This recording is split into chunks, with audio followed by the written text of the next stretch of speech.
সব শিশুদের টিকা দিব, হাম রুবেলা রোধ করব। এই স্লোগানকে সামনে রেখে সাতক্ষীরার শ্যামনগরী শুরু হয়েছে হাম রুবেলা টিকাদান ক্যাম্পেইন ২০২৬।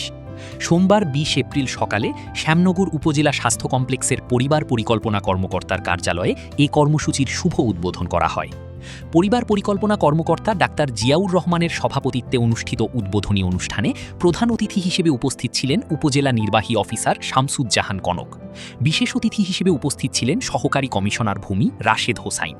এছাড়াও উপস্থিত ছিলেন শ্যামনগর উপজেলা জামায়াতে ইসলামের আমির মৌলানা আব্দুর রহমান, সাবেক উপজেলা বিএনপি এর সভাপতি আব্দুল ওয়াহেদ, সাতক্ষীরা জেলা বিএনপি এর সদস্য সোলাইমান কবির, আরএমও ডাক্তার তরিকুল ইসলাম, শ্যামনগর উপজেলা প্রেস ক্লাবের সভাপতি সামিউল আজম মনির, শ্যামনগর উপজেলা রিপোর্টার্স ক্লাবের সভাপতি এস.কে সিরাজ এবং শ্যামনগর উপজেলা রিপোর্টার্স ক্লাবের সদস্য মোহাম্মদ রাকিবুল্লাহ সোহাগ সহ অন্যান্য গণ্যমান্য ব্যক্তিবর্গ।